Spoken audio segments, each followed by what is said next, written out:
Welcome back once again to another video here in Pennsylvania, and we are once again following another section of the Union Canal. We are currently doing what's called the Branch Canal, which branched off the mainline canal at Union Waterworks in Lebanon County and made its way up towards Pine Grove area. That's what we're filming right now. And I'm currently making my way to the spot where we left off in the last video, where we kind of got to the Swatara Creek again, where the canal crossed once again. We kind of looked at it from the other side of the creek, so that's where I'm headed. Off trail through the woods to try to get there. There's no trail that heads to that spot. Okay, I was just getting ready to tell you more about today and randomly spotted some little truck. Still runs. Well, he still not runs, but still moves. The wheels aren't all locked up. Tonka. We'll leave that there. Huh. Probably just washed up from the creek from upstream somewhere. The flood. And there's another toy up there. Looks like one that a kid could sit in. Has wheels. Just let it go. Got a slightly creepy vibe all of a sudden here. Anyway, back to the Union Canal. And as we're filming this section of the canal here in Swatara State Park, we're just going to do a short section today. It's Sunday afternoon, got a couple hours. So I think we'll knock out just a smaller section. No locks in this section. But I did want to talk about a little bit of what goes into making these videos, these Union Canal videos. Not to get people to feel sorry for me or to brag about how difficult it is, but just to give you an idea, you know, it's not so easy sometimes to do this. So I thought I'd maybe walk you through a little bit what goes into making a video before I come out here and wander around through the woods like this. So I'm not gonna talk about that throughout the whole video, bore you to death with it, but like give you a little bit of an idea. So I do get comments sometimes from people. I just got one recently that hit me a little bit wrong in a way. I don't think the person meant anything mean about it, but you know, a lot of research does go into making these videos, a lot of work and time and effort. But I've got to find that location. It's up there somewhere. The towpath trail is, I can just barely make it out going up through that way. It's a really raised section once again, but I gotta get to where it starts on the banks of the creek up here. Hopefully.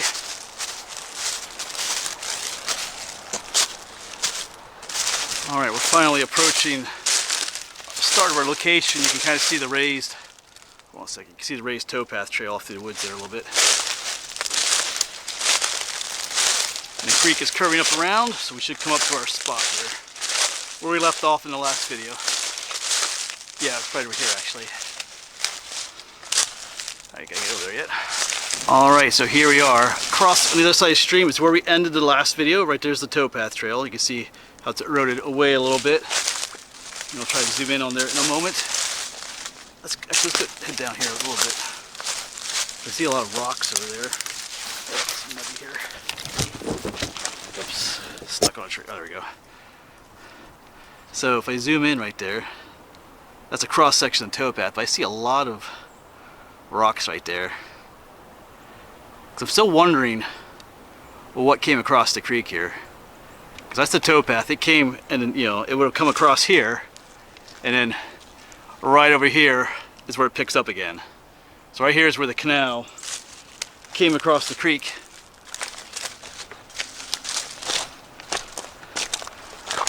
How? I'm not exactly sure yet. I'm kind of thinking about that. Like I said, there was, in the last video we did lock number 5, which is down that way, and there was another dam down there. The Mifflin Dam, I believe it was called. So I'm kind of wondering if this whole area was backed up with water all the way up to here. Maybe there was like a, I don't know, like this water was much deeper here. So there's an area of slack water across there where the canal boats could just come across. The creek would still need to flow through, so maybe there was some kind of a bridge, like a mule bridge that came across here to the other section of the towpath up here. I'm not sure if you can quite visualize that. I may be totally wrong. Just one of those things, can't be quite sure. If you have a better idea than I do, by all means let me know in the comments. Because to be honest, there is not a whole lot of information online about some of these areas, which brings up the point of wanting to talk about what goes into these videos. I'll probably spend too much time online looking for information about this kind of stuff. I'm sure maybe someone out there does know, or it's in some obscure book somewhere, but I haven't come across it. So, because like I said in that last video, you got a picture. This was abandoned in 1862. This section, in fact, a lot of it was destroyed. I keep mentioning that flood. There was a flood in 1862 that destroyed this whole section. Not just the big dam back there, but there was a dam up north of us as well, right near Pine Grove at Sweethour Lake. That dam burst too, and all the infrastructure, all the bridges, the aqueducts, everything that was part of the canal got washed away. So it was already destroyed back then. So whatever was here was probably destroyed at that time. So, and they weren't taking pictures of this area back then either. So there's no drawings or diagrams of what was here. That's what makes it difficult sometimes to picture what exactly was here. So much of that history is lost and just not there anymore. But I do what I can sometimes to visualize what's going on here. Because once again, there's a towpath trail. The canal boats would have come this way along the edge of the towpath. Of course, right here there wasn't actually a canal. Remember, this was more like a reservoir back here. All right, well, we're gonna head on this way, get on top of the towpath trail up here. And I believe years ago I did explore this section. Like I said in a previous video, at the time I didn't quite know what this was, this huge raised area back here. It kind of baffled me. So you can see it right there. That's the towpath trail, once again going that way. But I'm going to go ahead and throw a map up of the area that we're going to explore today. On that map you'll see the Sweethour Creek back here. You'll also see Mill Creek, which is right in front of me. I'll show that to you in a minute. And you'll see the raised area of the towpath trail. And this is kind of interesting here too, because Mill Creek, you'll see it coming down from the north, and it'll hit the raised area of the towpath trail, and it just follows the towpath trail this way until it gets into the Sweethour Creek. So I think this is an alteration from years ago of some sort.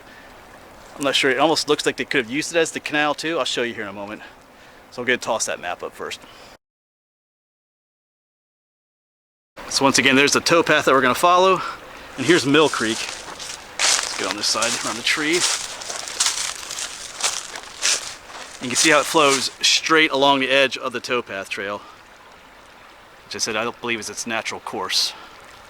I think you can tell on the map where its natural course used to be. But then it flows here into the Sweethour Creek, which is right here, and flows up from that way. But almost, like I said, right there is the towpath trail on the other side, and the canal boats came up this way.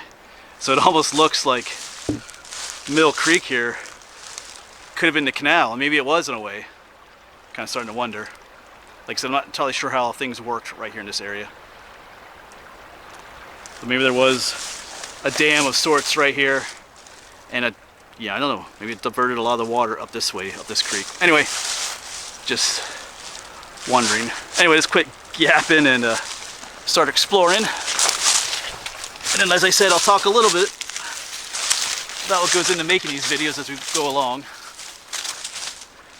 Let's get on top of the towpath here. Oops. This one's pretty tall too. And pretty overgrown. But like I said, if you think you have a better idea of what's going on here, you can let me know. This does indeed look like it could have been the canal back then, with a creek flowing through it in modern times. But I think further up is the area where, even on the Google map, the image I showed you, it looks like part of the creek does flow through the towpath trail up here too.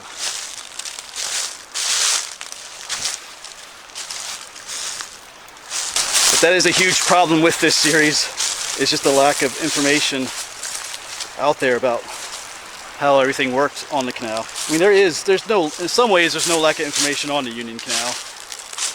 You can find plenty of, general stuff about it. There's so many websites that just copy and paste information from one website to another, giving you the general background of the canal. When it was built, how long it was, blah blah, this and that. We've talked about that already in the intro video. But as far as the details, like with places like this, sorry, there's just brush here everywhere.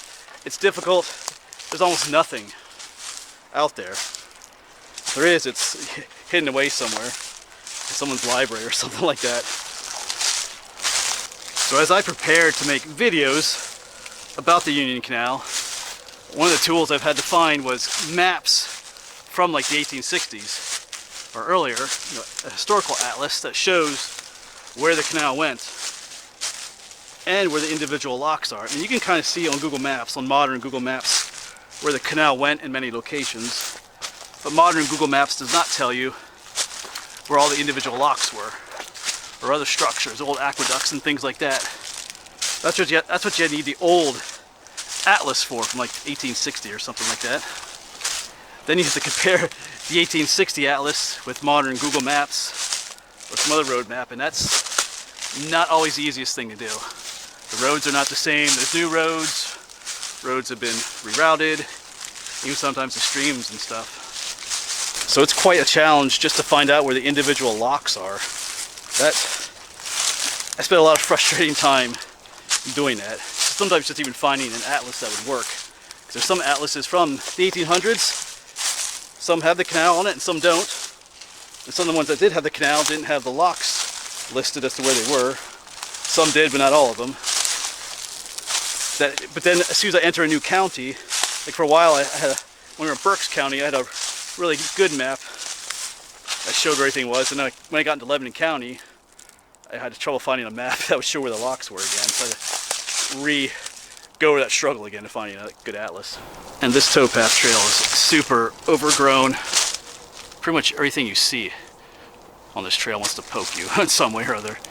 Maybe we'll try to make our way down below here a little bit easier. Walking along. And once again, I believe this is an artificial channel here for this stream, Mill Creek. Looks very canalish though too.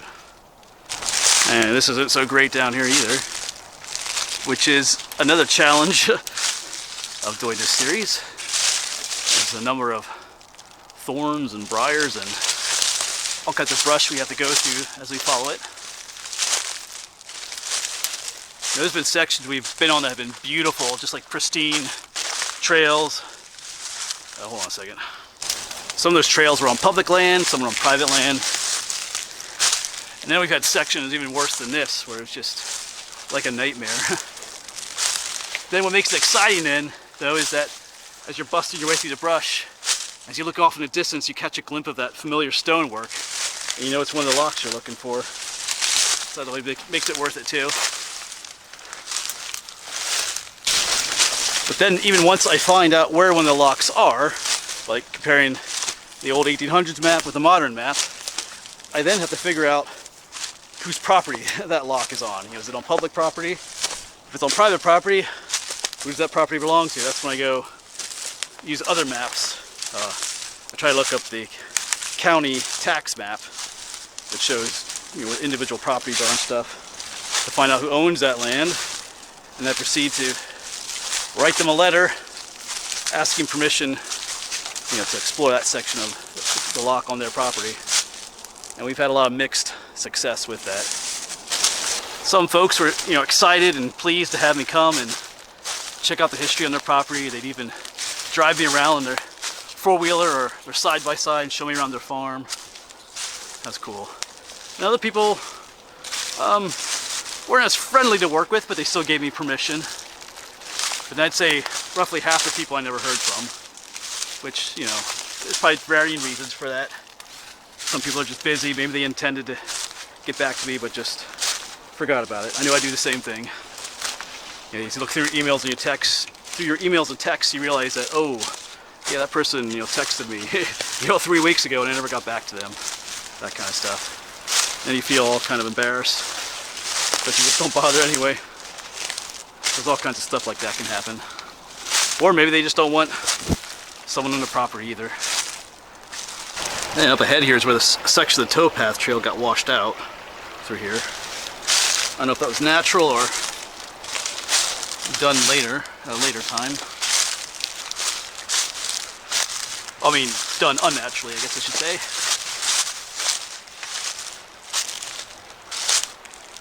Okay, oh, you know what? Hold on a second here. I feel like this is reminding me of something. I've seen a lot of woodwork down there, which does not look like it's just random. Yeah. Look at that. This stuff comes into the side of the bank here. Oh, and look over there.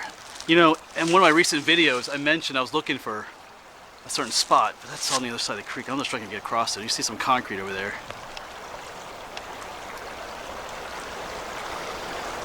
See that? And there's some, what might you call it, cribbing below there. There's my finger. There, oh, a huge finger, right down there. Yeah, this is definitely man-made. See the old iron pins in there. I'll zoom in on those. Yeah. I know, yeah, keep forgetting what I'm saying here, but I think in another video I was looking for something I'd been exploring here in the past, and this is what it was. I think someone that's a local historian in the area told me this was like a dock for the canal. Right over there. Almost looks like there's probably maybe some kind of a bridge of some sort here. I don't know. But wow, let me zoom in on that again. You can see the bottom over there. It's definitely concrete, but then you can see underneath stacked beams. Cool. I'm not sure if we'll be able to get over there. Yeah, but this is what I was looking for. This is what I remember. But I just remembered it being further that way, but it's right here. Yeah, so one little remnant of that time era. It kind of caught me surprised. I wasn't exactly looking for it today or expecting to come across it, but here it is. So this definitely was the canal. This creek here was used as the canal. Or I should say they diverted the creek from further up to come down this way and use it as the canal. So I'm pretty sure we're right about that aspect of it. Might be worth. I know I talked in a previous video about metal detecting too. I'm not sure if they would give me permission or not yet, but this would be another possible location. Just a thought. Yeah, there's definitely all kinds of wood here. There's all kinds of like logs, and it seems like a little log jam here, but you can definitely see the stuff that was used for this dock. Got some more pins coming out of it. Alright. Yeah, it eroded out quite a bit over there. Yeah, I'm not going to attempt to get across here today, but that might be worth exploring in another video. Maybe we'll come back here sometime. Check that out a little bit more. There's other stuff back here too, like some broken like pipes and stuff. So I don't know. It might be worth like coming back here another day and just exploring a little bit. But anyway, cool. No locks along this section, but we did find a little piece of history still back here besides the towpath trail. Alright. So that was a pleasant surprise.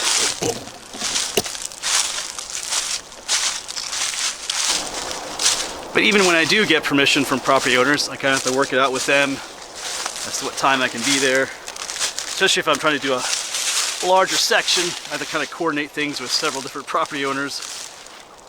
You know, some property owners just give you blanket permission. They said, hey, yeah, whatever, you know, come out whenever you want to. Doesn't matter. Others want to know exactly what day and what time you're going to be out there. There's only certain times that it works for them because they kind of want to be home when you're out there. And so you got to kind of find a day that works for all the different property owners in that section. And we got to find a way around this mess. All right. And it might seem that some of those property owners are being a bit picky about things, but you know, for starters, it is their property. And others are actually doing you a favor. I know the one lady had a number of dogs that were of not quite so of the friendly sort, especially if there's someone, a stranger on the property. So she wanted to know, you know, what day and what time I would be there so that she could have the dogs penned up so that they wouldn't be out when I was down, you know, in her woods, you know, wandering around. They're just trying to keep me safe, which I appreciate. I don't want to get mauled by unfriendly dogs. So they have different reasons for the way they want things done, which is okay. So here's what I believe is the original course of the Mill Creek, coming through here. I think maybe. Yeah, so we just came upon this break in the towpath trail. Comes right here. Back there is Mill Creek, the canal. There's this section we're busted through. Once again, whether that's natural or not, I'm not sure. But looking at Google Maps, it looks like the original creek eventually did flow through here at one time, or maybe just up ahead.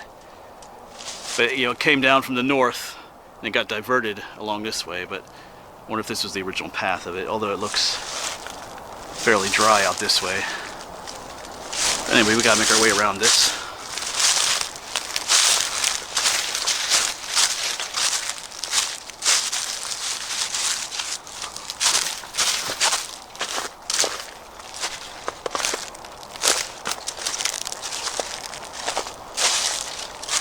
And if you want to be able to visualize a little bit better how these canals worked, what the boats look like, how big the boats were, what did it look like to see them flowing through these canals.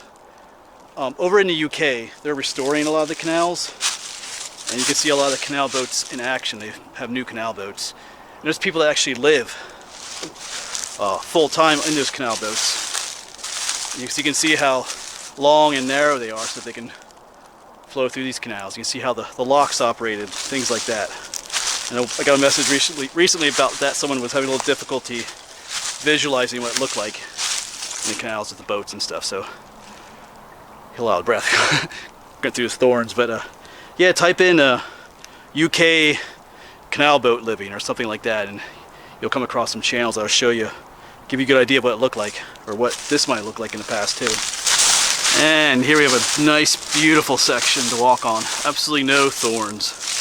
But once again, there should be a trail here following the towpath.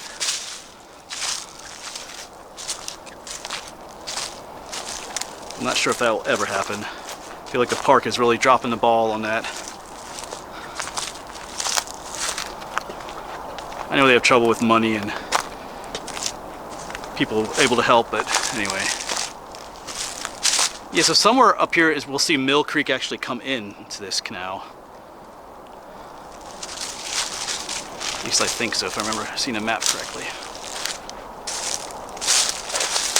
Alright, so here's where I believe Mill Creek curves up to the north. You see it going up that way through the trees, but our towpath trail, you can already tell, goes straight this way. And we can see through all that mess. But we gotta make our way around that probably. But yeah, so the canal would continue. So here's our towpath. The canal would go this way, but our Mill Creek is going now veers off. So that is not the canal up there. It kind of flowed into this area, and they used it for the canal. It looks like heading down that way.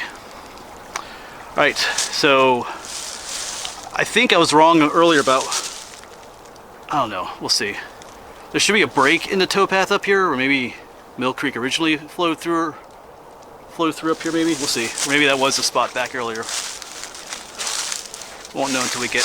Alright, but even once I've done all the research at home, as best I can, is actually coming out here and getting boots on the ground, as it were, to explore these areas. I'm not sure how much ground we've covered already, but a lot. And we've had sections like this where we've got to bust through thorns and stuff. Sections where we've walked through creeks for miles. All kinds of stuff. I know I think I mentioned back in 2018 I had kind of started this series, but then I gave up just because it was daunting, and it still is. Just the amount of work that goes into doing it. I'm kind of rambling about that whole now, but I just kind of want to give you a little idea of what does go into making this series.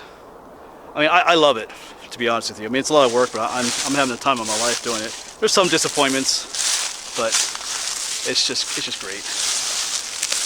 But at the same time, it's not as easy as it always looks. Not that I'm not saying that everybody watching these videos thinks it's super easy. I think sometimes it's different when you're at home watching, from the comforts of your chair. I'm not out here with me. Sometimes that can happen. Looks a little easier than what maybe it is. Anyway.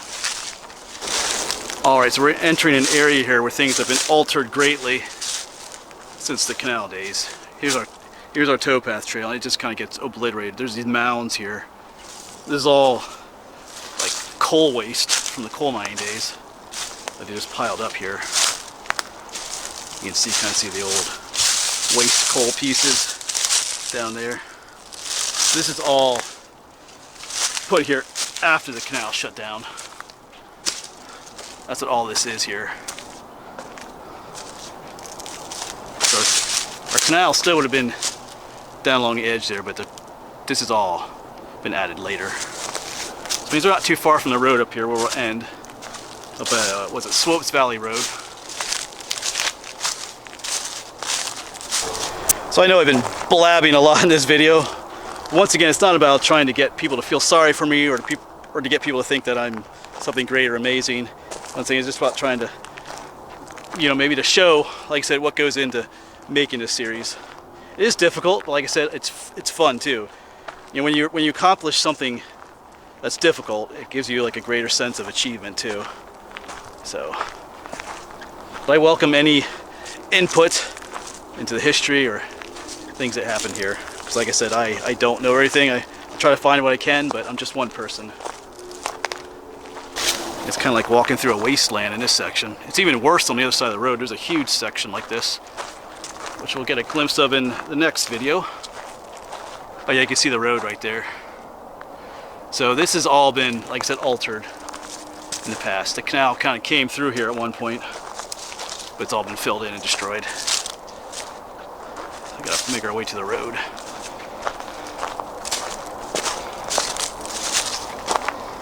Alright, so we are out of the woods.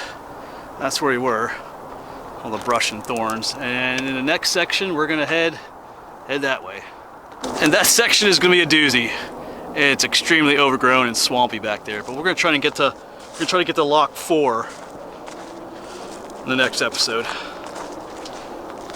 That's still Swatara State Park over there. Locks 4 and 3 are still within the park. And we've visited both those in the past. I think just last winter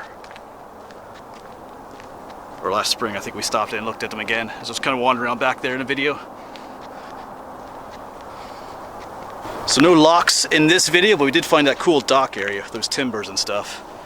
So one little historical remnant. But I think that'll be it then for this video, folks. I'm gonna get home, run out of daylight.